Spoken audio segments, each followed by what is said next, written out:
ساری زندگی بلوغت کے بعد سے لے کر موت تک 5 نمازیں پڑھو. ساری زندگی اسلام نے اتنی پابندیاں, 5 ٹائم پابندی سے نماز. خواتین کو اللہ نے پھر بھی چھوٹ دے دی, لیکن وہ بھی تھوڑے دنوں کی چھوٹ ہے پھر, بلکہ اس چھوٹ سے وہ کہتی ہیں خواتین اور ایک روٹین میں آ جاتے ہیں تو پھر دوبارہ روٹین پہ لانا مشکل ہوتا ہے. معافی نہیں ہے, سفر ہو حضر ہو. ایک اور مسئلہ بیان کر دوں سفر سے متعلق, مسئلوں پہ مسئلے آ رہے ہیں نا. اکثر لوگ سفر میں جماعت سے نماز نہیں پڑھتے. یہ میں نے بڑے بڑے مولاناؤں کو بھی دیکھا ہے, اور کہتے ہیں یہ تو سفر ہے, یہ تو کیا ہے.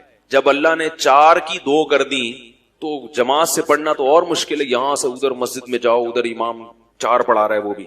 تو جب اللہ خود چھوٹ دے رہا ہے تو یہ کیوں اتنی سختی. یہ بڑے بڑے علماء سے میں نے یہ لفظ سننے میں آ رہا ہے کہ اکثر تو الحمدللہ اہتمام کرتے ہیں جماعت کا, لیکن بہت سارے لوگوں کو میں نے دیکھا جس میں اصحاب علم بھی ہیں, وہ یہ کہتے ہیں کہ سفر میں جماعت بولو بھائی. اور اگر ٹرین میں جا رہے ہوں, ایئرپورٹ پہ ہوں, وہاں بھی جماعت کا کچھ اہتمام کر لیا جاتا ہے, چلو بھائی. لیکن جب کسی علاقے میں اسٹے کرتے ہیں تو قریب کی مسجد میں جماعت سے نماز نہیں پڑھتے. اور دلیل کیا دی جاتی ہے؟ سفر پر. حالانکہ جب آپ کہیں جا کے اسٹے کرتے ہیں, 10 دن کا اسٹے ہے, پھر تو آپ بڑے سکون سے آپ محلے کی مسجد میں نماز پڑھ سکتے ہو نا. نہیں پڑھ رہے ہوتے کہ جب اللہ نے 4 کی 2 کر دی تو محلے کے امام کے پیچھے پوری 4 جا کے پڑھنا, اس تکلف کی کیا ضرورت ہے. تو یاد رکھو یہ دلائل ایسے ہیں جیسے غامدی صاحب کے دلائل ہوتے ہیں. یہ دلائل کیسے ہیں؟ جیسے کچھ ادھر سے کچھ ادھر سے کچھ ادھر سے ملغوبہ بنا کے ایک تحقیق مارکیٹ میں لا کے رکھے. غامدی صاحب نے جو امتحان جن طلبہ کے پیپر ہوتے ہیں نا ان کے لیے جو استدلال کیا ہے نا کہ کل اگر پرچہ ہے تو آج پیپر چھوڑ سکتے ہیں, وہ بالکل اسی سٹائل کا استدلال ہے. کہتے جب اللہ نے سفر میں روزہ چھوڑنے کی اجازت دے دی اس لیے کہ اس میں ٹینشن ہوتی ہے, مشقت ہوتی ہے, تو اللہ کی قسم سفر میں روزے میں اتنی ٹینشن نہیں ہوتی جتنا کل پیپر ہے, آج آپ نے تیاری کرنی ہے, اس میں ٹینشن اٹینشن. خوب غور سے سنے کیا کہہ رہا ہوں. وہ کہتے ہیں اس میں ٹینشن, ارے یار بولو نا, اس میں ٹینشن زیادہ ہوتی ہے. تو جب اللہ نے سفر میں اجازت دے دی تو کل ایک بچے کا پیپر ہے, پورے سال کی تیاری ہے, 5 لاکھ روپے اس کے اس سیمسٹر پہ خرچ ہو چکے ہیں. رمضان میں بھوکا پیاسا رہ کے اس کو بہت سے تو گٹکے پان کے سگریٹ کے عادی ہوتے ہیں. وہ یہ غامدی صاحب نہیں کر رہی, میں خود اپنی رپورٹ پیش کر رہا ہوں. تو وہ بےچارے کیسے ایکچولی روزہ رکھیں گے؟ کوئی بات نہیں, فعدۃ من ایام اخر, سمجھ رہے. جبکہ امت کے تمام فقہا, مفتیان کرام سب کہتے ہیں کہ روزہ چھوڑنے کی اجازت صرف 2 کنڈیشن میں ہے, سفر میں اور بیماری میں. اس کے علاوہ کسی صورت میں روزہ چھوڑنا جائز بولو بھائی نہیں. اس کے تفصیلی دلائل کیا ہیں وہ ایک طرف میں کچھ ایک اصول اور ضابطہ بیان کرتا ہوں آپ کو. یاد رکھو یہ جو عبادات کا جو معاملہ ہے نا, عبادات جو چیزیں خالص عبادت ہیں یہ توقیفی ہوتی ہیں. توقیفی گاڑا لفظ ہے, اب اس کا مطلب بیان کر رہا ہوں. توقیفی, توقیفی کا مطلب جیسے نقل ہے اسی نقل پر اکتفا کیا جائے گا, اس میں اپنی عقل کو دخل بولو بھائی نہیں دیا. کیونکہ جو عقل کو دخل دے گا نا وہ بڑی بےعقلی کی باتیں کرے گا اس میں. جیسے بھی میں آپ کو غامدی صاحب کی مثال دیتا ہوں, انہوں نے جو فلسفہ بیان کیا ہے نا وہ فلسفے پر خود بھی عمل نہیں کریں گے. تو پہلے میں یہ اصول آپ کو سمجھا دوں کہ عبادات کیا ہوتی ہیں. عبادات کا معاملہ توقیفی ہے, موقوف ہے کس پر؟ اللہ اس کے رسول پر. جیسے بیان کر دیا ایز اٹ از آپ نے اس کو لینا ہے, اس میں اپنی افلاطونیاں اور بقراتیاں نہیں چلیں گی, ورنہ آپ کا پورے دین کا ایسے ستیہ ناس ہو جائے گا جیسے یہود و نصارہ کا دین تباہ و برباد ہو گیا. انہوں نے بھی بڑی فلاسفر کی, اصل میں ایکچولی یوں تھا تو ایکچولی یوں تھا کر کے سیٹنگ ہی پوری آؤٹ کر دی. سمجھ رہے ہو؟ اللہ نے جہاں رمضان کے روزے بیان کیے وہاں ساتھ ساتھ بیان کر دیا فمن کان منکم مریضا او علی سفر, مریض ہو یا مسافر ہو. اب سفر کو اللہ نے بیان کر دیا, لہذا سفر میں اگر مشقت نہ بھی ہو تو بھی روزہ چھوڑنا بولو بھائی جائز. حالانکہ جناب غامدی صاحب کی تقریر کا خلاصہ یہ نکلے گا کہ سفر میں مشقت تھی اس لیے اجازت دی, اور یہ مشقت کل پیپر والے کے لیے بھی ہے لہذا اس کو بھی اجازت ہے. اس کا مطلب اگر سفر میں مشقت نہ ہو تو پھر غامدی صاحب کے نزدیک روزہ رکھنا کیا ہوگا؟ فرض ہونا چاہیے. میں کہتا ہوں ایک غریب آدمی جو بیچارہ جھونپڑی میں ہو, اسے کوئی اسلام آباد لے جائے جہاز میں بٹھا کے, اس کو اپنے جھونپڑے میں لوڈ شیڈنگ میں جو مشقت تھی سفر میں وہ مشقت نہیں ہوگی. یار موجہ ہی, وہ کہے گا روز میرے ایسے سفر ہوں, لیکن آپ خود بھی فتویٰ دیں گے کہ اس مسافر کے لیے روزہ چھوڑنا جائز ہے. سمجھ میں نہیں آ رہی بات. اس کو ایک اصول ہے, کیونکہ اصول فقہ نہیں پڑھا نا, مجتہدین کے استدلال کے طریقے نہیں پڑھے, مدرسوں میں تو پڑھا نہیں ہے, ادھر ادھر سے کچھ کتابیں, کچھ یہاں سے کچھ پڑھ کے اپنا ایک نیا فقہ مارکیٹ میں لانچ کیا. فقہاء ایک اصول بیان کرتے ہیں کہ شریعت میں جو خاص طور پر عبادتیں ہیں ان کا مدار علت پر ہوتا ہے, حکمت پر نہیں ہوتا. دیکھو بات سے بات نکلتی ہے, نماز پڑھنا فرض ہے, اس کی حکمت کیا ہے؟ ان الصلاۃ تنہی عن الفحشاء والمنکر, نماز بے حیائی اور برائی سے روکتی ہے. یہ اللہ نے اس کی ریزن بیان کر دی. ایک اور ریزن اللہ نے بیان کی, اقیم الصلاۃ لذکری, نماز قائم کرو مجھے یاد رکھنے کے لیے. نماز کی ریزن کیا ہے؟ اللہ کی یاد. اب آپ کہیں یار اصل مقصد ہے اللہ کی یاد, لہذا ذکری فرقہ جو بلوچستان میں لانچ ہوا, نئی نئی چیزیں مارکیٹ میں آ رہی ہیں چند سو سال پہلے, انہوں نے کہا کہ نماز کا اصل مقصد اللہ کی یاد ہے, تو ڈائریکٹ جب اللہ کو یاد کیا جا سکتا ہے تو درمیان میں نماز کے واسطے کی, یعنی یہ تو ان لوگوں کے لیے جو یاد نہیں کرتے. ہم تو دن میں 12 گھنٹے اللہ کو یاد کرتے ہیں اور ذکر اللہ کرتے رہتے ہیں, سبحان اللہ سبحان اللہ سبحان اللہ. صحیح کہا غلط کہا انہوں نے؟ غلط کہا. ایک آدمی کہتے ہیں نماز کی اصل حکمت کیا ہے کہ یہ برائی اور بے حیائی سے روکتی ہے. چونکہ نمازی لوگ آج کل بے حیائی اور برائی سے نہیں روکتے, لہذا میں نماز پڑھوں گا ہی نہیں, مقصد تو حاصل ہو ہی نہیں رہا. اور جو آدمی پہلے سے بے حیائی اور برائی سے بچا ہوا ہے اس کو تو نماز پڑھنے کی ضرورت ہے ہی نہیں. ایک صاحب آئے منکر حدیث تھے, یہ اللہ کا بڑا فضل ہے, میرے جتنے مناظرے ہوئے ہیں نا آج تک بغیر تیاری کے ہی ہوئے ہیں, اور بغیر تیاری ہی کے الحمدللہ سامنے والا مارکیٹ سے شارٹ ہوا ہے, دوبارہ مڑ کے نہیں دیکھا اس. مجھے اس سے اندازہ ہوتا ہے کہ اہل باطل کے جو دلائل ہیں نا وہ اتنے مضبوط نہیں ہوتے کہ اس کے لیے اتنا مطالعے کی ضرورت, تو اکثر و بیشتر انہی کی بات میں انہی کا جواب ہوتا ہے. تو ایک منکر حدیث تھے, حدیث کا انکار کرتے تھے, وہ کہتے سب قرآن میں, تو حدیث کی کیا ضرورت. تو میرے پاس آئے, وہ میں نے اس کو کہا کہ ان کو نہیں بتانا کوئی مولانا صاحب ہے, ان کو بولنا وہی کالج کا ایک لڑکا ہے, وہ بھی چاہ رہا ہے آنا آپ کی طرف, یعنی ویسے آنا چاہ رہا ہے پر ویسے الحمدللہ میں نہیں آنا چاہتا. تو وہ آ گئے, تو کہنے لگے کہ یہ جو ایکچولی جو نماز ہے نا, جو قرآن میں 5 ٹائم کا جو نماز کا جو کانسیپٹ ہے, یہ ایک میٹنگ ہے کہ مسلمان سب 5 ٹائم کیا کریں گے, فلاح و بہبود کے لیے ایک میٹنگ کریں گے. انہوں نے کہا قرآن میں تو کہیں بھی نہیں ہے نماز کا طریقہ, تو یہ مولویوں کا بنایا ہوا ہے, جو اجمیوں کی بنائی ہوئی کتابیں جو بخاری مسلم اجمیوں نے لکھی ہیں ان کو اللہ کے کلام پر کیا کر رہے ہیں, بولو بھائی, ترجیح دے رہے ہیں. اجمیوں کی کتابیں ہیں اور اس کو کس پر فوقیت دے رہے ہیں, اللہ کے کلام پر. بالکل ایسے ہے جیسے کوئی ائمہ اربعہ پہ لوگ اعتراض کرتے ہیں نا کہ ان کے لکھے ہوئے مسائل اس کو حدیث پر کیا دے رہے ہیں, ترجیح. تو یاد رکھو جیسے منکرین حدیث کو یہ جواب دیا جاتا ہے کہ کتابیں اجمیوں نے لکھی ہیں حدیث کی, مگر لکھے اس میں نبی کے اقوال ہیں, تو اجمیوں کے لکھنے سے وہ قرآن سے ہٹ کر نہیں ہو جائے گا. تو ایسے ہی ائمہ اربعہ نے جو فقہی مسائل بیان کی, لکھے ائمہ اربعہ نے ہیں, مگر استدلال کہاں سے کیا ہے, قرآن اور سنت سے کیا ہے. تو نسبتوں کو نہیں دیکھا جاتا, روح کو دیکھا جاتا ہے. خیر, کہنے یہ اصل میں میوچل انڈرسٹینڈنگ سے کچھ انگلش کے الفاظ بھی, تاکہ یعنی یہ لوگ وہ ڈالتے ہیں کہ ہم کوئی چھانگا مانگا سے, یہ چیچا وطنی سے نہیں آئے ہیں, ہمیں بہت سب پتا ہے. تو وہ اصل میں ایکچولی 5 ٹائم کیا ہے میٹنگ. اور میں نے کہا حج کہہ رہے وہ اینوئل میٹنگ ہے. حج کیا ہے, اینوئل میٹنگ, سالانہ اجتماع ہوگا, اس میں فلاح و بہبود اور اس میں ایک جیسا لباس پہنا گے تاکہ ایکولیٹی ہو, فرق ختم ہو, تاکہ مسلمانوں میں بھائی چارگی پیدا ہو. حج گیا.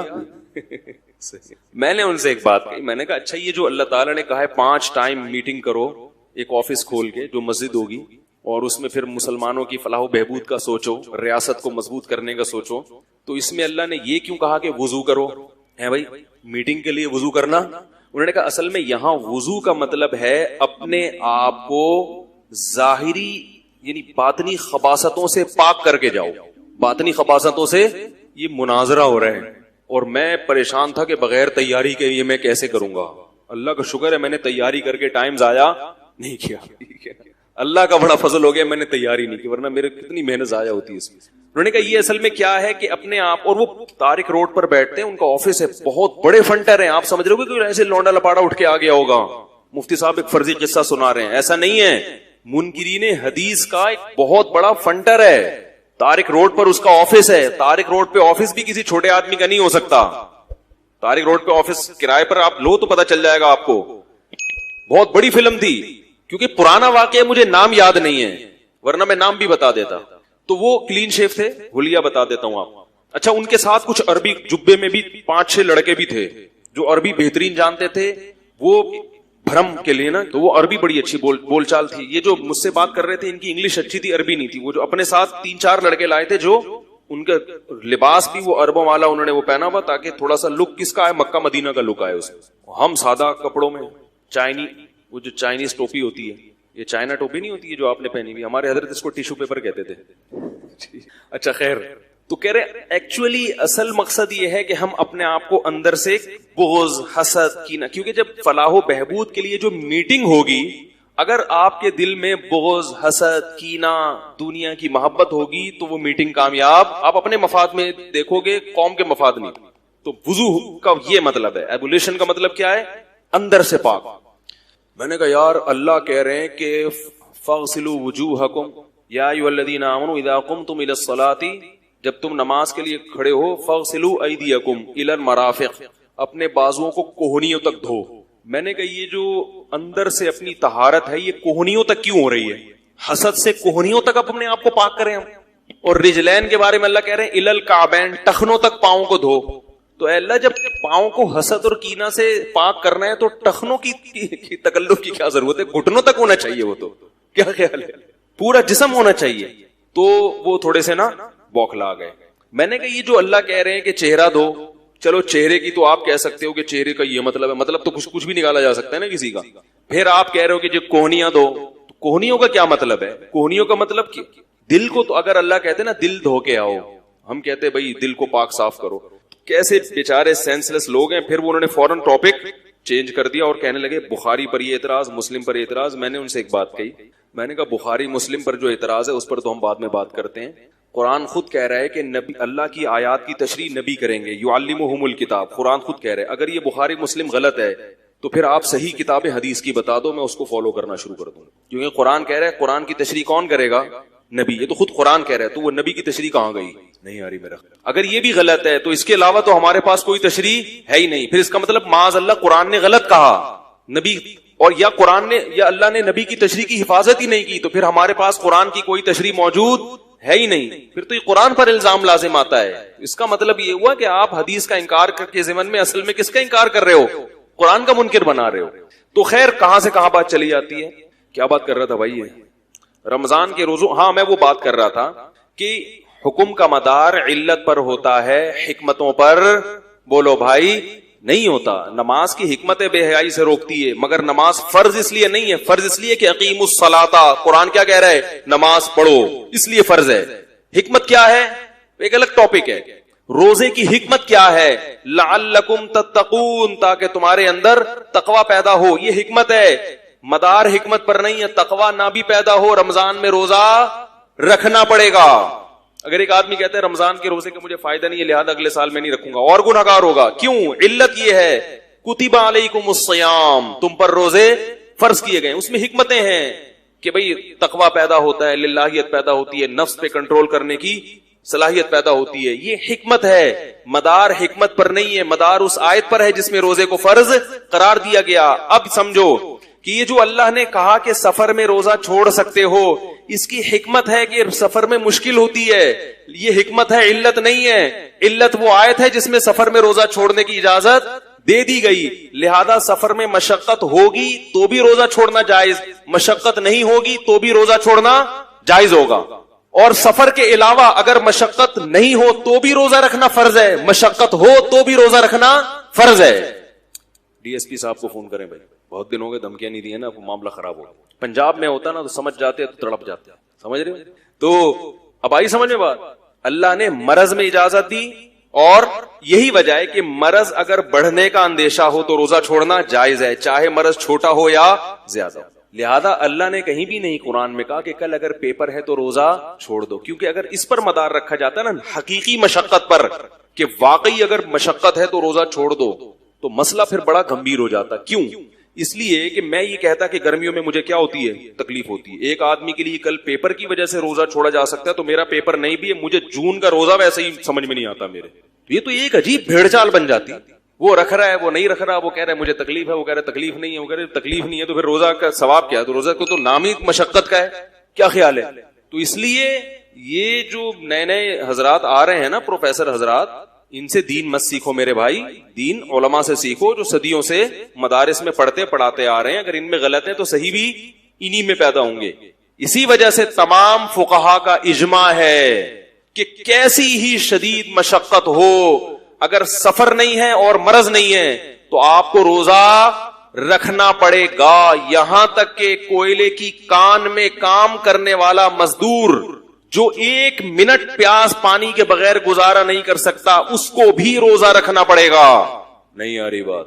گرمیوں میں گڑا کھودنے والا مزدور، اس کو بھی روزہ رکھنا پڑے گا، کیونکہ مشقت ہوگی. مشقت کی وجہ سے اللہ نے روزہ چھوڑنے کی اجازت نہیں دی. روزہ تو نام ہی مشقت کا ہے. سمجھ میں نہیں آ رہی بات؟ مشقت کی وجہ سے اجازت دی. مشقت تو اسی میں ہوتی ہے نا. ہر آدمی کو ایئر کنڈیشن لائف تھوڑی ملتی ہے. 1400 سال سے مسلمان ایئر کنڈیشن میں نہیں بیٹھتے آئے تھے. یہی تھا مزدوری کرنا، یہ کرنا، وہ کرنا، گڑے کھودنا. یہ انہی لوگوں کو تو قرآن خطاب کر رہا ہے. یہ تو ہمیں ایک سہولت مل گئی، ایئر کنڈیشن روم اور اے سی آفس ہے اور کمپیوٹر پہ بیٹھے ہوئے ہیں. اصل جو خطاب ہو رہا ہے صحابہ کرام کو، وہ تو یہی تھے، مزدور تھے، کھیتی باڑی کیا کرتے تھے. کسی صورت میں جائز نہیں ہے مزدور کے لیے روزہ چھوڑنا. سوال پیدا ہوتا ہے کہ کوئلے کی کان میں کام کرنے والا رکھے گا کیسے؟ وہ تو 1 سیکنڈ بھی پانی کے بغیر گزارا، بولو نا بھائی، نہیں، وہ تو مر جائے گا. تو ہم کہتے ہیں جب مرنے لگے تو توڑ دے، کیونکہ اللہ نے سب سے پہلے کس کو ترجیح دی ہے؟ اس پہ قرآن و سنت ہے کہ سب سے پہلے کیا ہے؟ زندگی. مرض میں بھی اجازت اور موت سے بچنے کے لیے بھی اجازت. لہذا بیمار ہونے کا خطرہ ہو شدید تو جب وہ خطرہ پیدا ہوگا اس وقت توڑے گا. توڑنا اس کے لیے جائز ہوگا، چھوڑنا جائز. چھوڑنے کے دلائل الگ ہیں، توڑنے کے دلائل، بولو نا یار، الگ ہیں. اس لیے علماء کہتے ہیں 30 دن کسی نے ریگستان میں روزہ رکھا یا کوئلے کی کان میں، 30 کے 30 دن روزہ رکھ کے توڑے گا، انشاءاللہ گناہگار نہیں ہوگا. کفا بعد میں قضا کر لے، چھوڑے گا تو گناہگار ہوگا. کیونکہ قرآن کی آیت ہے فمن شہید منکم الشہر فلیصم، جو بھی رمضان کا مہینہ پائے روزہ رکھے، سوائے 2 کے، مریض اور مسافر. کوئلے کی کان میں کام کرنے والا اس من کے مفہوم میں داخل ہے، جو بھی کے مفہوم میں داخل ہے. لہذا وہ بھی روزہ رکھے گا، پھر عذر کی وجہ سے توڑے گا.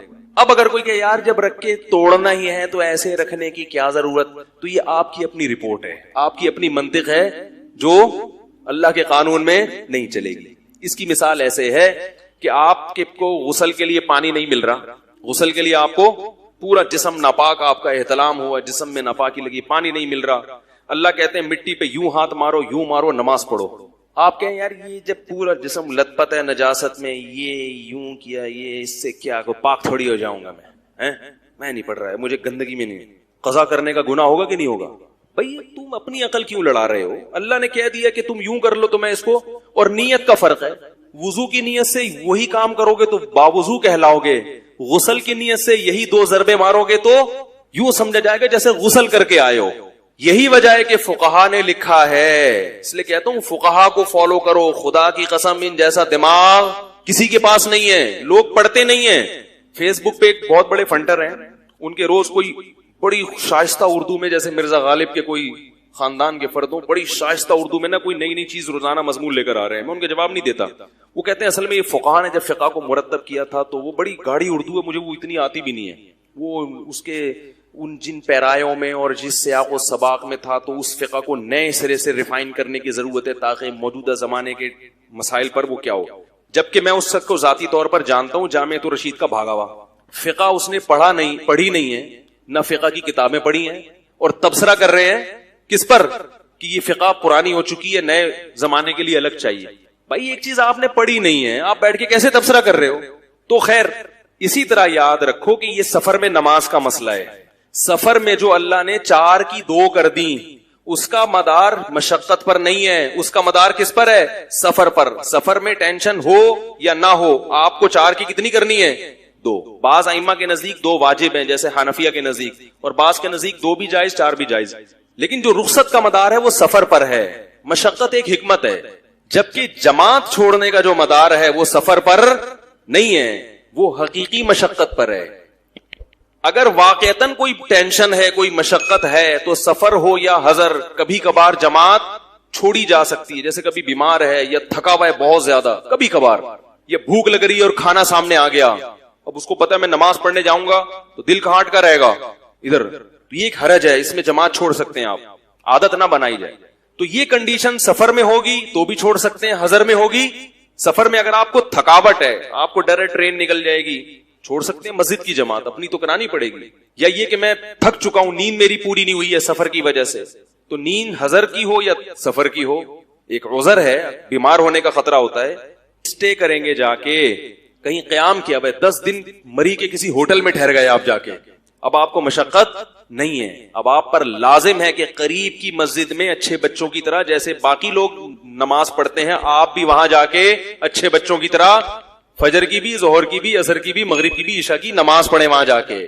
یہ نہ کہیں یہ افلاطونیاں نہیں چلیں گی کہ اللہ نے 4 کی 2 کر دی تو میں اپنی, یہ آپ کا اخپل اسلام ہوگا, نہیں آ رہی بات. اسی طرح سنت موقدہ بھی لوگ سفر میں شارٹ کر دیتے ہیں, اور دلیل یہی دیتے ہیں کہ جب اللہ نے فرض میں 4 کی 2 کر دی تو سنت موقدہ کی کیا حیثیت ہے بھائی, وہ تو فرض سے بھی کم درجے کی چیز, لہذا وہ بھی شارٹ.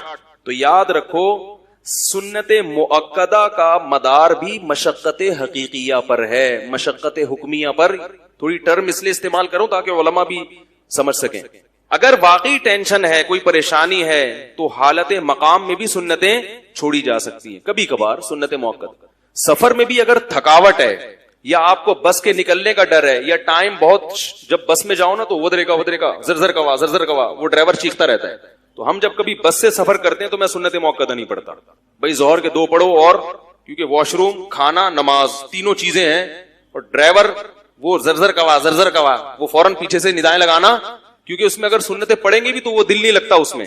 تو یہ واقعی مشقت ہے. ایسی کنڈیشن تو اگر یہاں بھی ہوگی تو سنتیں چھوڑ دو, کوئی فرض تھوڑی ہے وہ. یا ٹرین میں ہے, آپ کو پتا ہے کہ قبلہ ہی نہ چینج ہو جائے کہیں, سنتوں کی ٹرین گھوم نہ جائے, اتنی مشکل سے آپ نے قبلے کی ڈائریکشن کھڑکی میں جھانک کے سیٹ کی, اب آپ سنتوں میں لگ گئے تو کہیں مڑ گئی تو پھر دوبارہ کون جھانکا تاکی کرے گا, 2 فرض پڑھ لو, سنتیں چھوڑ دو. لیکن کہیں جا کے آپ دھرنا مار کے بیٹھ گئے, کسی کے گھر 14 دن کے لیے گئے, آرام سے سہولت ہے, اب کوئی ٹینشن نہیں ہے, تو پھر یہ آپ کی بقراتی نہیں چلے گی کہ اللہ نے جب 4 کی 2 کر دی تو سنت موقدہ, وہ موقدہ جیسے حضر میں تھی سفر میں بھی ہیں, کیونکہ سنت موقدہ رسول اللہ صلی اللہ علیہ وسلم نے سفر میں بھی پڑھی ہیں. سمجھ رہے ہو کہ نہیں سمجھ رہے ہو؟ تو سنت موقدہ کا تعلق مشقت حقیقیہ پر ہے. اگر واقعی کبھی مشقت ہو رہی ہے, تکلیف ہو رہی ہے, پڑھنے میں بیماری ہے, تھکاوٹ ہے, تو سفر ہو یا حضر آپ ہر صورت میں سنت موقدہ چھوڑ سکتے ہیں کبھی کبھار. اور اگر سفر میں مشقت ہے تو بھی چھوڑ سکتے ہیں, اور اگر مشقت نہیں ہے تو نہ سفر میں نہ حضر میں. جبکہ فرض نماز 4 کی 2 رہیں گی سفر میں, چاہے مشقت ہو یا نہ ہو, اور حضر میں کتنی ٹینشن ہو 4 کی 2 نہیں کر سکتے آپ. آپ کہیں یار میں ہوائی جہاز کا سفر تھا اسلام آباد سے کراچی, ایئر کنڈیشن سفر, اس میں نے 4 کی 2 پڑھی ہیں, حالانکہ میں بڑی سہولت میں تھا, اور اپنے جب گھر میں داخل ہوا تو بیگم کی ڈانٹ سے اور اس کی صلواتوں سے مجھے کیا ہو رہی ہے, بہت سخت ٹینشن, جو سفر کی ٹینشن سے, کیونکہ آپ لیٹ گھر پہنچے, آپ نے ٹائم دیا تھا میں بدھ کو پہنچ جاؤں گا, پہنچ آپ جمعے کو رہے ہیں, بیگم کی جھاڑ تو پڑے گی نا. اب اس جھاڑ کی وجہ سے ایکچولی جو مجھے ایک ٹینشن سی فیل ہو رہی ہے وہ جہاز میں ٹینشن نہیں تھی, اور سفر میں جب اللہ نے 4 کی 2 کر دی اس لیے کہ مشقت ہے, تو یہ مشقت تو مجھے زیادہ ہے, لہذا میں اب بھی کتنی پڑھوں. اے ایمان والو, تم پر روزے فرض کیے گئے جیسا کہ تم سے پہلی امتوں پر فرض کیے گئے تھے, تاکہ تمہارے اندر تقوی پیدا ہو جائے. یہ آیت نازل ہوئی اور صحابہ کرام نے رمضان کے روزے رکھنا شروع کیے. اس کے بعد جہاں جہاں مسلمان دنیا میں جاتے گئے, نمازوں کے ساتھ ساتھ رمضان کے روزے بھی اپنے ساتھ لیتے گئے. اور آج پوری دنیا میں جب رمضان شروع ہوتا ہے تو کروڑوں لوگ روزہ رکھتے ہیں. اس روزے میں جسمانی حکمتیں بھی اللہ نے رکھی اور روحانی حکمتیں بھی اللہ تعالی نے رکھی. جسمانی حکمتیں, یہ جسم کی زکوٰۃ ہے, آپ کو اللہ تعالیٰ روزوں کی برکت سے صحت عطا کرتے ہیں, بہت ساری بیماریوں سے نجات مل جاتی ہے. اور روحانی برکتیں کیا ہیں؟ انسان کے لیے دنیا میں سب سے مرغوب چیز خوراک ہے۔ خواہشات کی دو قسمیں ہوتی ہیں، ایک خواہشات وہ ہوتی ہیں جن کا آپ کی باڈی سے تعلق ہے، جو باڈی کی نیڈ ہیں، ایک خواہشات وہ ہوتی ہیں جو اوپر کی خواہشات، لگژری لائف، گاڑی بنگلہ، اچھی ڈریسنگ، دیکھنے میں اچھا نظر آؤں، عزت ہو سوسائٹی میں، دولت ہو میرے پاس۔ یہ جو پہلی قسم کی خواہشات ہیں نا، جو آپ کی باڈی کی نیڈ ہے، یہ بہت ڈینجرس ہوتی ہیں۔ یہ تین قسم کی خواہشات ہیں، ایک کھانے کی خواہش، پینے کی خواہش، اور ایک جنسی خواہش جسے کہا جاتا ہے، مرد اور عورت کی ایک دوسرے کی طرف اٹریکشن۔ یہ تینوں قسم کی خواہشات ہماری باڈی کی ریکوائرمنٹ ہے، یہ جسم کی چاہت ہوتی ہے۔ یہ خواہشات پوری نہ ہو تو ہماری باڈی متاثر ہونا شروع ہو جاتی ہے۔ اچھا، کچھ خواہشات ہوتی تو باڈی کی ہیں، وہ نیچرل نہیں ہیں۔ خواہشات تو سمجھ گئے نا کتنی قسم کی ہوتی ہیں؟ دو قسم کی نا، ایک باڈی کی ریکوائرمنٹ، باڈی کی نیڈ، اور ایک باڈی کی نیڈ نہیں ہے، یعنی جسم کا تقاضا نہیں ہے، بلکہ وہ ہماری جسم سے ہٹ کے خواہشات ہوتی ہیں۔ جیسے لگژری لائف ہے نا، ہر آدمی چاہتا ہے میری لائف کیسی ہو، لیکن ایسا نہیں ہوتا کہ لگژری لائف کی آپ کے پیٹ کو کوئی بھوک لگ رہی ہو، وہ خواہش پوری نہیں کریں گے تو باڈی کو کوئی نقصان ہو رہا ہو۔ جو باڈی کی نیڈ ہے نا، جیسے کھانا پینا، یہ تو اگر نہیں کریں گے تو باڈی مسلسل تڑپتی رہے گی، مسلسل احتجاج کرتی رہے گی، اور ان خواہشات کو پورا کرنا بھی ضروری ہے۔ نہیں کریں گے تو بالآخر باڈی آہستہ آہستہ ڈیمیج ہونے کی طرف جائے گی، اور مر جائیں گے ایک دن۔ آپ کو اگر گدا نہیں ملتا سونے کے لیے، اچھا، انہی باڈی کی خواہشات میں ایک نیند بھی ہے، ہم چار قسم کی خواہشات شامل کر لیتے ہیں۔ نیند ہے، کھانا پینا، اور جس کو جنسی خواہش کہتے ہیں۔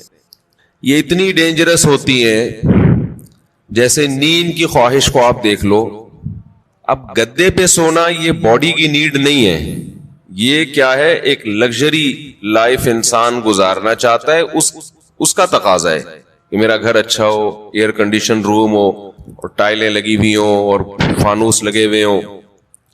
لیکن جب آپ کو نیند آئے گی تو جو گدے پہ سونے کے عادی ہیں ان کو فرش پہ نیند نہیں آئے گی، لیکن چونکہ نیند آپ کی باڈی کی نیڈ ہے، ایک وقت آئے گا کہ باڈی کہے گی میں نے سونا ہے، سونا ہے، سونا ہے، سونا ہے، آپ کہیں گے میرے پاس سونے کے لیے گدا نہیں ہے، نہیں سو سکتا، نہیں سو سکتا، نہیں سو سکتا۔ بالآخر پھڈا ہوتے ہوتے جو باڈی کی نیڈ ہے نا، وہ غالب آ جائے گی، لگژری جو آپ کی ایک چاہت ہے اس پہ باڈی غالب آ جائے گی آپ، اور آپ کانٹوں پہ بھی سو جاؤ گے۔ جس کو نیند نہ آتی ہو نا اس کو جاگنے دو، بول تو نہیں سوئے گا، دیکھو اس کا باپ بھی سوئے گا پھر، کیونکہ یہ خواہشات دماغ پر مسلط ہو جاتی ہیں، کیونکہ ضرورت ہے، نہیں تو مرے گا، نہیں سوئے گا تو کیا ہوگا۔ ایک ہفتہ کھائے پیے بغیر انسان زندہ رہ سکتا ہے، میڈیکل سائنس کہتی ہے، ایک ہفتہ سوئے بغیر زندہ نہیں رہ سکتا۔ اس لیے یہ اللہ مسلط کر دیتے ہیں کہ تیرا باپ بھی سوئے گا۔ تبھی آپ نے دیکھا ہوگا ڈرائیونگ کے دوران ڈرائیور سو جاتا ہے، حالانکہ اس کا سونے کا بالکل موڈ نہیں ہوتا، اور ایسا سوتا ہے کہ اپنے ساتھ سارے پیسنجر کو بھی ہمیشہ کے لیے سلا دیتا ہے۔ تو یہ چیزیں اللہ نے مسلط کی، بھائی یہ تمہاری خواہش بھی نہیں ہے، ورنہ بڑے لوگ کہتے ہیں ہمارے پاس ٹائم نہیں ہے، اگلے مہینے ہم سوئیں گے، اس دفعہ ہمیں آفس کا بزنس کا کام ہے بہت۔ تو یہ جو جسمانی خواہشات ہیں نا، جسمانی خواہشات، ان سے ہاتھ کھینچنا آسان کام نہیں، کیونکہ باڈی کو ضرورت ہے، تو باڈی ہماری مسلسل ڈسٹرب ہوتی رہتی ہے۔ اب آپ کو جب بھوک لگ رہی ہے تو باڈی کیا کہے گی، روٹی دو، کھانا دو، کہے گی نا، خوراک چاہیے۔ تو کیا یہ 2-3 دفعہ کہنے کے بعد چپ ہو جائے گی کہ بھئی یہ تو کھلا نہیں رہا تو چلو اب کوئی اور کام کرو؟ نہیں ہوگی، یہ کیا کہے گی، روٹی کھانا، روٹی کھانا، چاول، سموسے، کسی کو بھی دیکھے گا نا کھاتا ہوا مسلسل یہ ٹینشن ہے اور کسی بھی کام میں اس کا دل نہیں لگے گا جب تک کہ چند نوالے نہ کھا لے.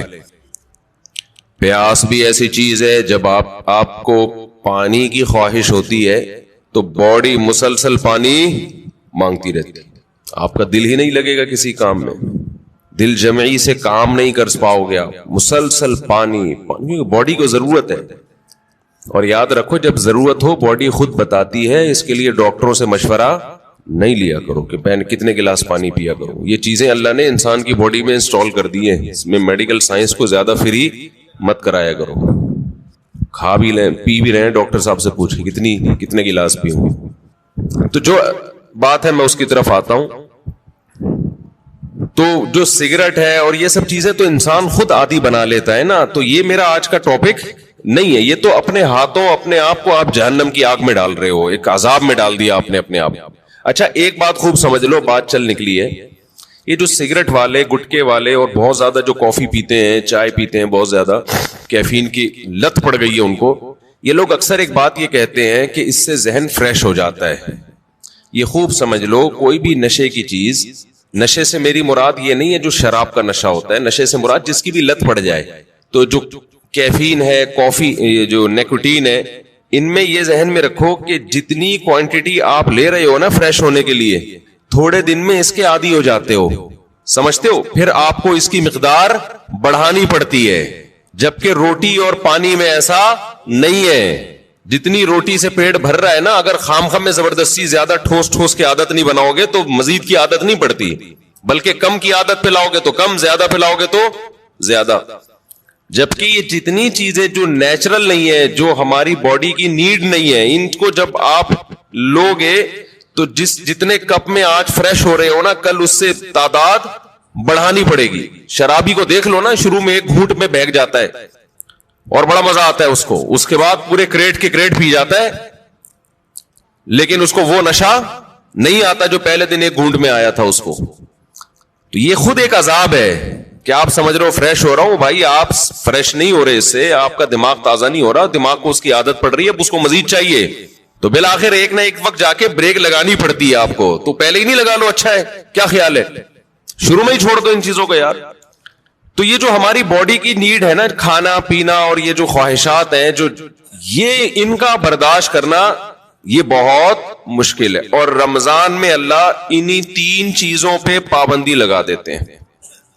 ویسے تو 4 چیزیں ہیں نا جو بہت زیادہ انسان کو, جس کی خواہش سونا اور جنسی خواہشات اور کھانا اور پینا, تو ان میں سے 3 اللہ تعالیٰ روزے کی حالت میں کیا کر دیتے ہیں, پابندی لگا دیتے. کھانا پینا اور جنسی خواہش آپ پوری نہیں کر سکتے.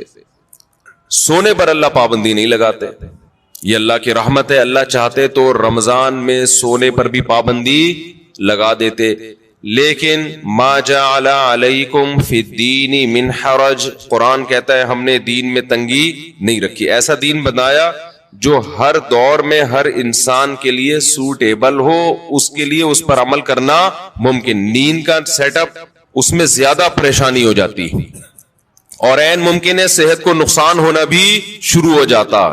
تو رمضان کا مقصد لوگوں کی صحتوں کو نقصان پہنچانا نہیں ہے, لوگوں میں خواہشات پہ کنٹرول کرنے کا جذبہ پیدا کرنا ہے. اور ویسے بھی حکمت کی بات کیا ہے کہ اللہ اگر نیند پہ پابندی لگا دیتے نا, نیند پہ, تو کیا ہوتا, لوگ مغرب کے بعد سوتے اور فجر میں اٹھتے, کیا خیال ہے, تو نیند ڈبل کر رہے ہوتے, اس کا کوئی فائدہ نہیں تھا. یعنی نیند ایسی چیز ہے نا جب آپ پہ مسلط ہوتی ہے تو آپ کے لیے اس کو روکنا ممکن نہیں رہتا. اب دن کے ٹائم میں نیند آتی, آپ لازماً آنکھ لگ رہی ہوتی ہے, آپ کہیں بھی بیٹھے ہوتے آنکھ لگ جاتی ہے آپ. یا پھر لوگ کیا کرتے, اتنی لمبی لمبی راتوں کو نیند لے لیتے, تو جو مقصد ہے وہ حاصل نہیں ہوتا. کھانے میں بھی ایسا ہی کرتے ہیں لوگ. بھائی انہوں نے کہا کہ بھائی صبح صادق سے لے کے مغرب تک کھانے پر پابندی ہے, تو مغرب سے کھانا شروع کرو, سحری تک نان اسٹاپ, اور کھاتے ہیں. الحمدللہ پاکستانی قوم غربت مہنگائی میں بھی دبا کے پھوڑنا پھاڑنا لگا ہوا ہے. لیکن آپ جتنی بھی اسپیڈ سے جتنا بھی کھا لیں, اس کے بعد بھی بہرحال چند گھنٹوں کے بعد آپ کا معدہ خالی ہوتا ہے. تو یہ صبح صادق سے لے کے غروب آفتاب تک اتنا ٹائم ہوتا ہے کہ نان اسٹاپ آپ ساری رات بھی پھوڑتے پھاڑتے رہے, پھر بھی 5-6 گھنٹے بعد سحری کے 6, 7, 8, 10 گھنٹے بعد میدا کیا ہو جائے گا؟ خالی, اور وہ ٹینشن ہوگی. نہیں آ رہی بات سمجھ میں میرا خیال. تو اللہ میاں نے ہم سے نا یہ قربانی دلوائی ہے رمضان میں کہ تھوڑا منہ کو کیا کرو, کنٹرول. سب سے بڑا مسئلہ ہم نے علماء سے سنا ہے کہ جس آدمی کا اپنے منہ پہ کنٹرول نہیں ہے, باقی کسی خواہش پہ وہ کنٹرول نہیں کر سکتا. اور یہ بالکل درست بات ہے. دیکھو دنیا میں 2 قسم کے فلسفے ہیں, اس پر تو غیر مسلم اور مسلم سب کا اتفاق ہے کہ انسانیت کو کامیابی کی طرف لے جانا چاہیے, ہے یا نہیں؟ بھائی امریکہ بھی یہی بات کرتا ہے, انسان کو کس طرف لے کے جاؤ, کامیابی. جاپان والے بھی کہتے ہیں بھائی ایک سکسیسفل نیشن بننا چاہیے ہمیں, کامیاب بننا چاہیے ہمیں, اور اسلام بھی یہی کہتا ہے. لیکن غیر مسلموں کے ہاں کامیابی نام ہے خواہشات کے پورا ہونے کا. آپ کی تمام خواہشات پوری ہو رہی ہیں تو آپ ایک کامیاب انسان. سمجھتے ہو کہ نہیں سمجھتے ہو؟ اگر آپ کی ہر خواہش پوری ہو رہی ہے تو آپ کیا ہیں؟ کامیاب. لیکن اسلام کیا کرتا ہے؟ آپ کی جگہ جگہ خواہشات پہ پابندیاں لگا رہا ہوتا ہے. جگہ جگہ آپ کی خواہشات پہ کیا لگاتا ہے؟ پابندیاں. یہ نہیں کرنا, یہ نہیں کرنا, یہ لیگل ہے, یہ لیگل ہے. بہت ساری اور بڑی خطرناک قسم کی پابندیاں بھی لگا دیتا ہے اسلام, جس کا غیر مسلم تصور ہی نہیں کر سکتے کہ ان سے بچے ہم. آپ اپنی مرضی سے سو سکتے ہو اسلام میں, عشاء سے پہلے سو سکتے ہو, بولو نا, یوں کر دیا کرو تھوڑا پتہ تو چلے. نہیں سو سکتے. فجر سے پہلے اٹھنا ضروری ہے یا نہیں ہے؟ اب ایک آدمی کہہ رہا ہے یار میں سو رہا ہوں لمبا, بس 11 بجے اٹھوں گا. نہیں بھائی, آپ کو اسلام پابندی لگائے گا کہ آپ کو اپنی مرضی سے سونے کی اجازت نہیں, اٹھنا پڑے گا. سردی ہے, وضو کا دل نہیں کر رہا, یخ ٹھنڈا پانی ہے, اسلام کیا کہے گا؟ غیر مسلم کیا کہے گا؟ بھائی نہیں اٹھو, یا اٹھ گئے ہو تو ہاتھ منہ مت دھو. لیکن اسلام آپ پہ پابندی لگائے گا آپ کو ہاتھ منہ دھونے پڑیں گے, چاہے ٹھنڈ لگے یا نہ لگے. بلکہ سردیوں میں وضو کرنے میں حدیث میں آتا ہے بہت زیادہ ثواب ہے. ایسے گناہ جھڑتے ہیں جیسے درختوں کے پتے جھڑتے ہیں سردیوں میں. پھر اسلام آپ پہ پابندی لگاتا ہے حلال حرام کی پابندیاں. نظر بھی اٹھا کے دیکھنے نہیں دیتا کسی انٹی کو. کتنی سخت پابندی ہے یہ نہیں ہے. گورا سوچ سکتا ہے اس پابندی, وہ تو نائٹ کلب میں جاتے ہیں, شراب پیتے ہیں, اور اسلام کہہ رہا ہے کہ نائٹ کلب جا کے زنا کرنا تو بہت ہی بڑا جرم ہے. لا تقربوا الزنا, قریب بھی نہیں پھٹکنا. کوئی انٹی جا رہی ہے اس نیت سے دیکھ لوں کہ یار کیسی ہیں, یہ بھی آپ کے لیے کیا ہے؟ Not allowed. اچھا, جو غیر مسلم لوگ ہیں ان کے ہیں کہ انسان کی ہر خواہش پوری ہو, وہ سمجھتے ہیں کہ یہ کامیابی ہے. حقیقت پتہ ہے کیا ہے؟ جس کی ہر خواہش پوری ہوتی ہے وہ ڈپریشن کا مریض بنتا ہے. یہ بات خوب اچھی طرح کھوپڑی میں بٹھا لو. جس کی ہر خواہش پوری ہوگی وہ کیا ہوگا؟ وہ اسٹریس اور ڈپریشن میں جائے گا. وجہ اس کی ہے کہ آپ کی ہر خواہش پوری ہو سکتی نہیں ہے. اگر ہو رہی ہے نا تو اس کا نتیجہ نکلے گا کہ آپ میں خواہشات پہ کنٹرول کرنے کی طاقت ختم. ایک اسٹیپ ایسا آتا ہے جہاں کوئی نہ کوئی خواہش آپ کو قربان کرنی پڑتی ہے. دنیا میں کوئی شخص فرعون بھی ایسا نہیں گزرا کہ اس کی ہر خواہش دنیا میں پوری ہوئی ہو. ساری پوری ہو رہی تھی, موسیٰ علیہ السلام آ گئے, ایک دم دماغ کھٹکا نا اس کا, یہ کیا ہو گیا بھائی؟ یہ تو ہوتا ہے. جتنی بھی آپ کے اندر خواہشات ہیں نا, پوری کرتے رہیں, کہیں نہ کہیں آ کے قدرت کی طرف سے بیریئر کھڑے ہو جاتے ہیں آپ کی راہ میں, اور آپ خواہشات پوری کرتے کرتے یوز ٹو ہو چکے ہوتے ہو. آپ کو خواہشات پہ کنٹرول کرنے کی عادت نہیں رہتی. پھر آپ جاتے ہو اسٹریس میں, ڈپریشن میں, اور چیخو پکار, مار دھاڑ. جیسے جو بچے زیادہ لاڈ پیار میں پلتے ہیں وہ بچے شور شرابہ زیادہ مچاتے ہیں. جن بچوں پہ ماں باپ کا کنٹرول ہوتا ہے کہ کچھ خواہشات پوری کر دی, کچھ پوری نہیں کی, وہ بچے بھی کنٹرولڈ ہوتے ہیں. یقین نہ آئے تو جا کے مشاہدہ کر لو. میں نے بہت سے بچے ضدی دیکھے, چیزیں اٹھا کے پھینک رہے, کوئی بات نہیں مانتے. وجہ اس کی ہے کہ ماں باپ ان کی ہر بات مانتے ہیں. نہیں آ رہی سمجھ میں؟ پتہ نہیں آپ لوگ لاڈلے بچے ہیں اپنے ماں باپ کے یا لاڈلے نہیں ہیں, تو یہ تو اللہ ہی جانتا ہے. لیکن ہم نے ایسے بچے مارکیٹ میں دیکھے, ہر خواہش پوری ہو رہی ہے, بچہ چڑچڑا ہو گیا. اچھا, جس بچے کے ساتھ اس کا کوئی بہن بھائی نہ ہو وہ بھی چڑچڑے ہو جاتے ہیں. اس کی وجہ یہ کہ بہت زیادہ لاڈ پیار اس اکلوتے کو مل جاتا ہے. کیا ہوتا ہے؟ اکلوتے. دوسرا مارکیٹ میں قریب العمر ہوتے نہیں ہیں 2-4. تو ماں باپ کی ساری لاڈ کا اور پیار کا مرکز یہ اکلوتا. اس کی ہر خواہش پوری. آپ میں سے کوئی اکلوتا ہو تو پیش کی معذرت. نتیجہ کیا نکلتا ہے؟ اس کی طبیعت میں چڑچڑاپن پیدا ہونا شروع, مار دھاڑ. وہ سوسائٹی میں بسا اوقات ایک کامیاب انسان بن کے سروائیو نہیں کر پاتا. تو میں یہ عرض کر رہا تھا کہ دنیا میں 2 نظریات ہیں. ایک یہ کہ انسان کی ہر خواہش پوری کی جائے تو اس سے وہ کامیاب ہوتا ہے, لیکن اسلام کیا کرتا ہے؟ جگہ جگہ خواہشات میں رکاوٹیں ڈالتا ہے. تو خوب سمجھ لیں, جس کی ہر خواہش پوری ہوتی ہے وہ کامیاب نہیں ہوتا, بلکہ وہ اسٹریس اور ڈپریشن کی طرف جاتا ہے. بالکل اس کی مثال ایسے ہے جیسے آپ جسم پہ جب ویٹ اٹھاتے ہو, جسم میں اپنی خواہش کے خلاف حرکت کرتے ہو تو جسم بیمار ہونے کے بجائے صحت مند ہوتا ہے. اور آپ جسم کی اپنی خواہشات پر عمل کرنا شروع کر دو. جسم چاہتا ہے بیٹھا رہوں نہ اٹھوں, آپ بیٹھے رہو نہ اٹھو. جسم چاہتا ہے دوڑوں نہیں صرف چلوں, آپ نہ دوڑو چلو. پھر جسم چاہتا ہے چلو بھی نہیں, بیٹھے ہی رہو, سوتے ہی رہو.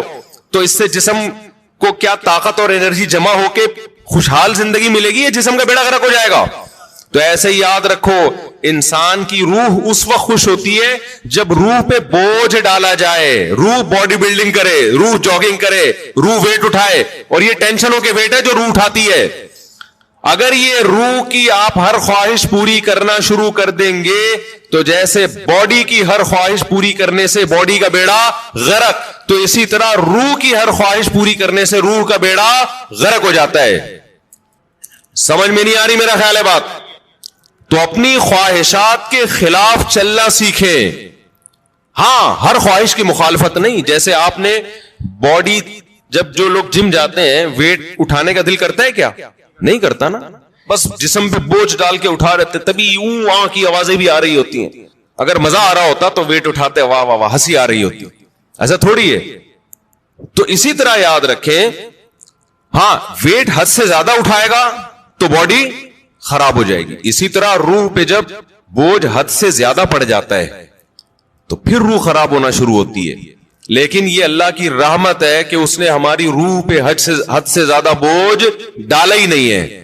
اگر اللہ کہہ دیتا 24 گھنٹے کے روزے رکھو پورے رمضان, اور سحری میں صرف 10 منٹ کھانے کی اجازت ہے, 23 گھنٹے 50 منٹ بھوکے رہنا ہے, 10 منٹ کیا کرنا ہے؟ کھانا کھانا ہے, تو شاید یہ ہماری طاقت سے زیادہ بوجھ ہم پہ ڈال دیا جاتا. مرتے پھر بھی نہیں, اتنی جلدی مرتا نہیں ہے آدمی بھوک سے, یاد رکھو. لیکن یہ ممکن ہے کہ ہم پہ ہوتا نہیں ہم سے. ما جعل علیکم فی الدین من حرج, اللہ کہتے ہیں اعتدال سے بوجھ ڈالا ہے. اللہ کہہ دیتا 50 نمازیں پڑھو تو پڑھنی پڑتی کہ نہیں پڑھنی پڑتی؟ کتنی ٹینشن والا کام ہو جاتا بھائی, کتنی ٹینشن والا کام. اللہ میاں نے 5 رکھی ہیں, اور وہ بھی دن کے 2 کناروں پر رکھ دی 2 نمازیں, اور صرف عصر اور مغرب ایسی ہیں جو جلدی جلدی آتی ہیں, ورنہ بڑا فاصلہ ہے ان 2 نمازوں کے درمیان. اللہ میاں نے حکم دیا نظر کی حفاظت کرو, لیکن ساتھ میں نکاح کی ترغیب بھی دے دی, تو آسان کر دیا نا. اگر یہ ہوتا کہ عیسائیوں میں پادریوں کی طرح پادریوں کو حکم تھا کہ شادی نہ کرو, جیسے انہوں نے خود بنایا ہوا تھا, ان کے مذہب کا نہیں تھا, لیکن دوسری طرف زنا پر بھی پابندی, تو ڈپریشن میں جاتے کہ نہیں جاتے؟ اللہ میاں نے کہا بھائی نظر کی حفاظت کرو, اور یہ بھی ہمارے فائدے کے لیے. اگر اللہ حکم دیتے نظر کی حفاظت نہ کرو لیکن صرف زنا سے بچو, تو زنا سے بچنا بہت مشکل ہو جاتا, کیونکہ جو برائیوں میں پڑتے ہیں نظر کی حفاظت نہیں کرتے ان کے لیے زنا آسان ہو جاتا ہے, اور جو نظر کی حفاظت کرتے ہیں ان کے لیے زنا مشکل ہوتا ہے. تو یہ بھی ہمارے فائدے کے لیے حکم دیا کہ بھئی ایسا کام ہی مت کرو کہ اس کی طرف تمہاری برائی کی طرف توجہ جائے تمہاری. اللہ میاں نے حکم دے دیا ماں باپ کی اطاعت کرو, فرما برداری کرو, لیکن اس کی بھی ایک لمٹ رکھ دی, ایک حد رکھ دی. یعنی کوئی ایسا حکم نہیں ہے جو ایسا بوجھ ہم پہ ڈالا جا رہا ہو جو ہمارے بس میں ہو ہی نہیں. سود کو حرام قرار دے دیا لیکن مزاربت اور شرکت کو جائز قرار دے دیا. آپ کسی کو لون دے کے متعین نفع لیتے ہو کہ 1 لاکھ پہ 2,000 روپے 5,000 حرام ہے, لیکن ایسا نہیں کہ پابندی لگا دی. اللہ نے کہا یہی 1 لاکھ روپے دو جو پروفٹ ہوگا اس میں شرکت کر لو. سمجھ میں آ رہی ہے بات؟ جو پروفٹ ہوگا اس میں کیا کر لو بھائی, تجھے جتنا پروفٹ ہوگا اس میں اتنے فیصد میرا. اور وہ گھننا بن کے پروفٹ بتانا پڑے گا اس کو. اور جو سرمایہ دار لوگ ہیں نا وہ پروفٹ بتانا نہیں چاہتے, وہ کہتے ہیں ہم آپ کے 1 کروڑ سے جتنا بھی اٹھائیں آپ کو اتنا ملے گا بس. اسلام کہتا ہے نہیں بھائی, پیسہ اس کا لگ رہا ہے تو اس کو بتاؤ تو صحیح کتنا کما رہا ہے تو اللہ میاں نے سود پہ پابندی لگائی, مگر تجارت کو اللہ نے حلال قرار دیا. اگر اللہ سود پہ بھی پابندی لگا دیتا, مزاربت پہ بھی, شرکت پہ بھی, تو پھر ہم حرج میں پڑ جاتے, ہم تنگی میں پڑ جاتے, ہمارے لیے کاروبار کے راستے بند ہو جاتے. لیکن اللہ نے ہمارے لیے دین میں تنگی نہیں رکھی بلکہ آسانی رکھی ہے. سمجھتے ہو کہ نہیں سمجھتے ہو؟ تو اسی طرح اللہ میاں نے لیکن بوجھ ڈالا ہے ہمارے اوپر. یہ نہیں کہا کہ بالکل فری سٹائل کی زندگی گزارو گے, کوئی ٹینشن ہی نہیں ہوگی. یہ کامیابی نہیں ہے, ٹینشنیں اٹھانی پڑیں گی. بہت ساری ٹینشنیں لگا دی اللہ میاں. اور اس ٹینشن سے فائدہ کیا ہوتا ہے کہ ہماری روح وزن اٹھاتی ہے, جس سے روح ٹینشن سے بچتی ہے, روح صحت مند ہوتی ہے, اور روح ڈپریشن اور اسٹریس کی طرف جانے سے بچ جاتی ہے. تبھی آپ کو مسلمانوں میں خودکشی کا ریشو دوسری قوموں کی نسبت کم نظر آئے گا. مسلمانوں میں ڈپریشن کے مریض دوسری قوموں کی نسبت کم نظر آئیں گے. حالانکہ ڈپریشن والے کام مسلمانوں میں بہت زیادہ ہیں. مسلمان غیر مسلم ایک ڈپریشن پالنے کے لیے تیار نہیں, مسلمان 4 ڈپریشن کی بات کرتے ہیں. آئی بات سمجھ میں؟ ہم مسقط میں تھے تو ہمارے بہت سے علماء اپنی اپنی فیملیوں کے ساتھ آئے تھے, بیگمات کے ساتھ آئے تھے. تو ایک مولانا صاحب نئے نئے پہنچے تو وہ میزبان نے ان سے پوچھا مجبوری ساتھ میں ہے یا بغیر مجبوری کے آئے ہیں؟ میں نے کہا یہ کیا کہہ رہے ہیں؟ پھر پتہ چلا بیگم کو پیار سے کیا کہتے ہیں, یہ مجبوری. تو بڑا زبردست لفظ تھا ان کا, کیونکہ جب مجبوری ساتھ میں ہوتی ہے تو پھر گھر سے زیادہ دیر باہر نہیں رہ سکتے, آپ بتانا پڑتا ہے. جو بغیر مجبوری کے آیا وہ تو جہاں مرضی جائے. جب مجبوری کے ساتھ آئے ہیں تو بیگم پوچھے گی, مجبوری پوچھے گی بھائی اتنی دیر سے کیوں آ رہے ہو, آپ کہاں گئے ہوئے تھے؟ مفتی صاحب کے ساتھ. اچھا, جو لوگ اپنی مجبوریوں کے ساتھ آئے تھے نا, ان سب کی مجبوریوں کو یہ بڑی فکر تھی کہ ہمارا میاں, ہمارے جو میاں ہیں مفتی طارق مسعود کے ساتھ تو نہیں بیٹھے ہوئے گئے. سب کو ایسا لو یہ 2-4 مجبوریاں اور پال لیں ہمارا شوہر, ان کو یہ سب کو ڈرتا. تو مسلمان کے پاس ٹینشن کے مواقع بہت ہیں, پھر بھی ٹینشن نہیں لیتا. یہ غربت اور مہنگائی آپ تھوڑی دیر کے لیے انگریزوں کو دے دو تو خودکشی کے لیے میرے بھائی رجسٹریشن فارم کیا ہو جائیں گے, ختم ہو جائیں گے.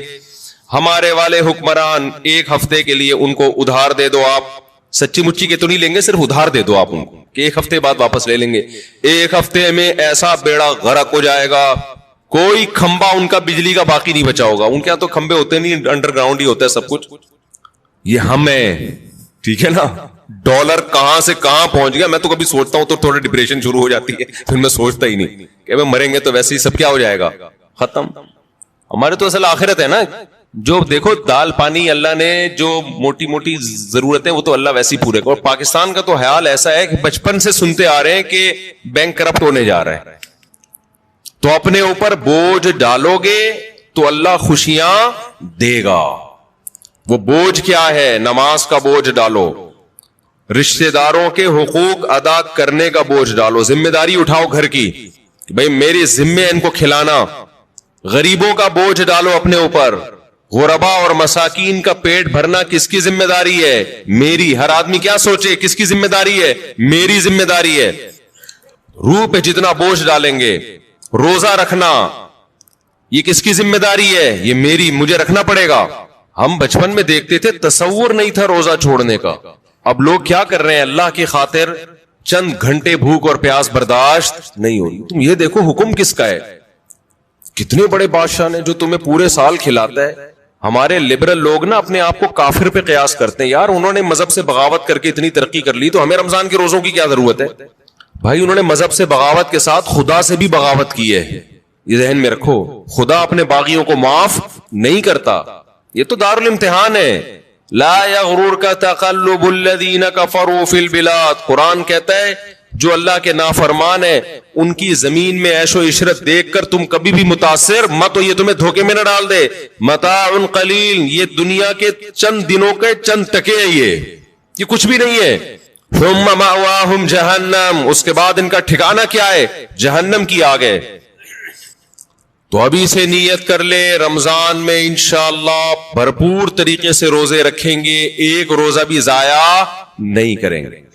وقتی ٹینشن ہے روزہ رکھنے میں, لیکن نبی صلی اللہ علیہ وسلم نے فرمایا للصائم فرحتان, روزے دار کو اللہ دو خوشیاں دیتا ہے.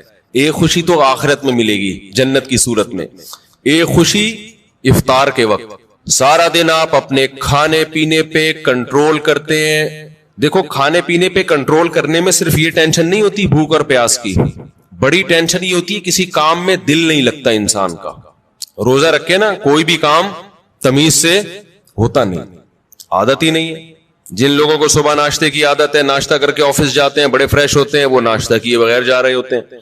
جن لوگوں کو عادت ہے شام کو سٹا لگانے کی, چائے و پینے کی, وہ بغیر چائے کے, تو زبان خشک اور وہ آہستہ آہستہ.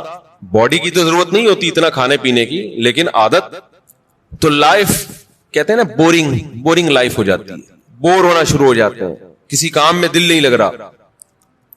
لیکن جب اللہ تعالی ہمیں افطاری کے دسترخوان پہ بٹھاتے ہیں, چند نوالے پیٹ میں اترتے ہیں, کیسی طبیعت فریش ہو جاتی ہے.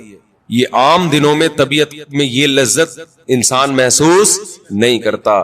تو اللہ نے کیا فرمایا, نبی نے کیا فرمایا کہ ایک روزے دار کو جو خوشی ملے گی وہ آخرت میں ملے گی, اور ایک خوشی دسترخوان پہ جب وہ افطار کرتا ہے وہ بھی بڑی مزے کی خوشی ہوتی ہے.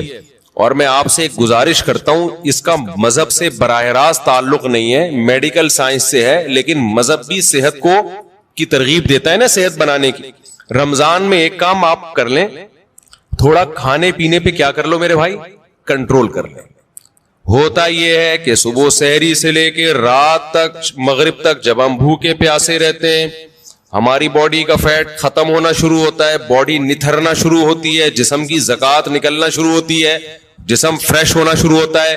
اس کے بعد جو حساب کتاب افطار کے وقت میں پھوڑنا پھاڑنا ہوتا ہے, اس سے باڈی کی ایسی کی تیسی ہو جاتی ہے. رمضان میں ہارٹ اٹیک کے واقعات میرا خیال ہے عام دنوں سے زیادہ ہی ہوتے ہیں. بھائی اللہ میاں نے کھانے کی چھٹی دی ہے, پھوڑنے کی چھٹی. کھانے اور پھوڑنے میں کیا ہے بولو, فرق ہے. نبی صلی اللہ علیہ وسلم نے فرمایا بدترین برتن جس کو بھرا جائے نا وہ انسان کا پیٹ ہے. کوئی برتن فل بھرا ہوا اللہ کو اتنا برا نہیں لگتا جتنا انسان کا پیٹ برا لگتا ہے اللہ کو.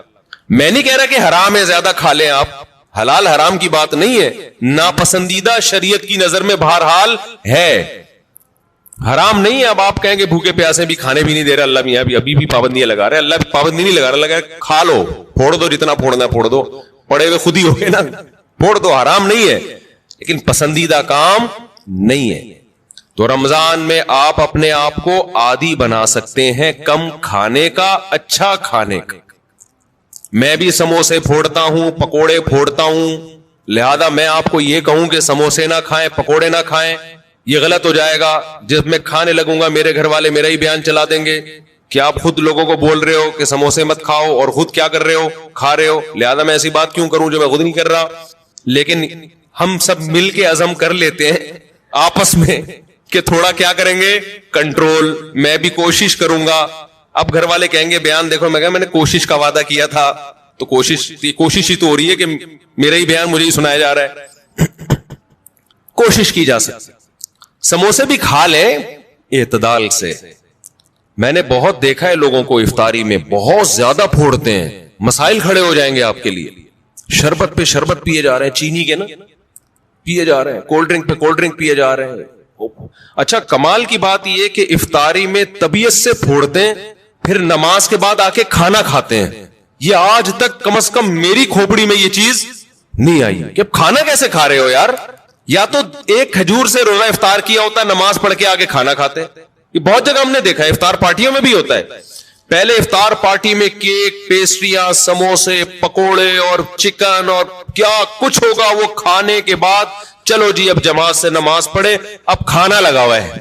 اب مجھے کہہ رہے تھے وہ کھانا لگا دیا. کھانا یہ کیا کھایا ہم نے بھائی؟ ایک آدمی نے کم از کم 6 سموسے کھائے ہیں اور اتنے پکوڑے کھائے ہیں, تو اب کھانا کیا؟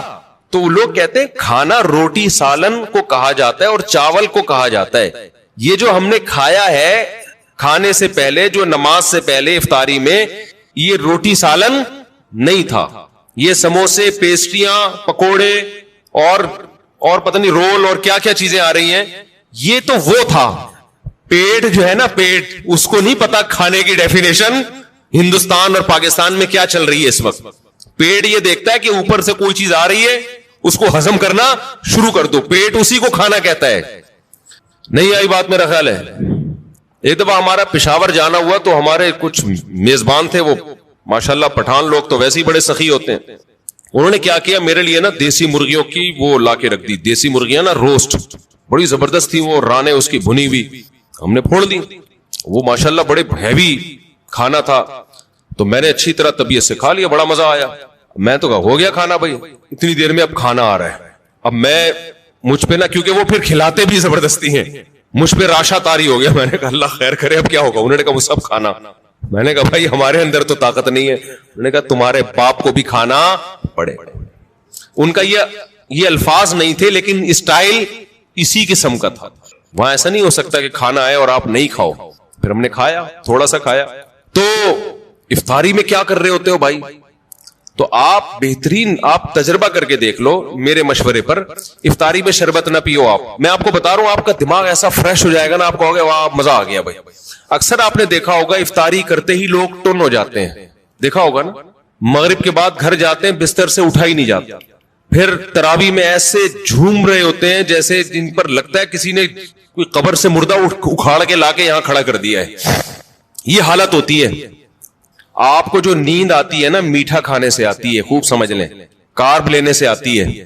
آپ اپنی خوراک میں کاربوہائیڈریٹ کو کم کر دیں, آپ فریش بھی ہوں گے, نیند بھی نہیں آئے گی, جسم کو طاقت پوری ملے گی. آپ افطاری میں تجربہ کر کے دیکھ لیں, میٹھے میں صرف کھجور کھائیں آپ افطاری میں, اس سے نیند نہیں آئے گی. کھجور میں کوئی الگ ٹائپ کا میٹھا ہوتا ہے. آپ نے افطاری میں شربت نہیں پینا, آپ نے افطاری میں روٹی چاول نہیں کھانے, تھوڑے سے کھا لیں آپ, زیادہ نہیں کھائیں. کھجور کو فوکس کریں آپ, جو چنے کی چاٹ وغیرہ ہے نا اس کو فوکس کریں, وہ کھائیں, پیٹ بھی بھر جائے گا آپ کا.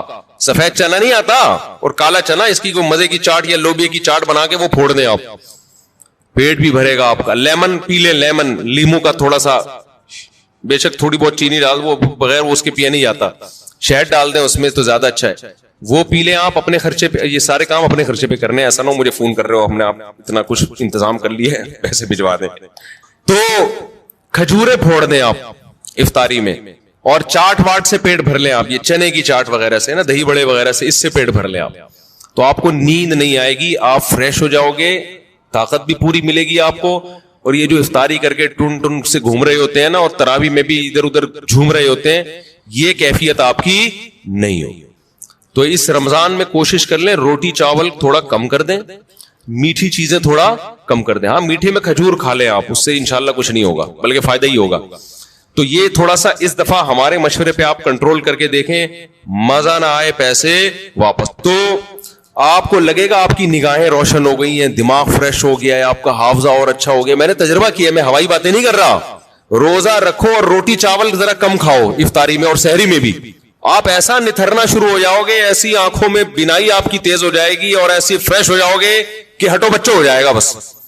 اور کیا کہوں میں, وہ ایک مولوی صاحب تقریر کر رہے تھے نا, نہیں وہ ان کی تقریر سنا رہا میں آپ, تو وقت بھی پورا ہو گیا ہے.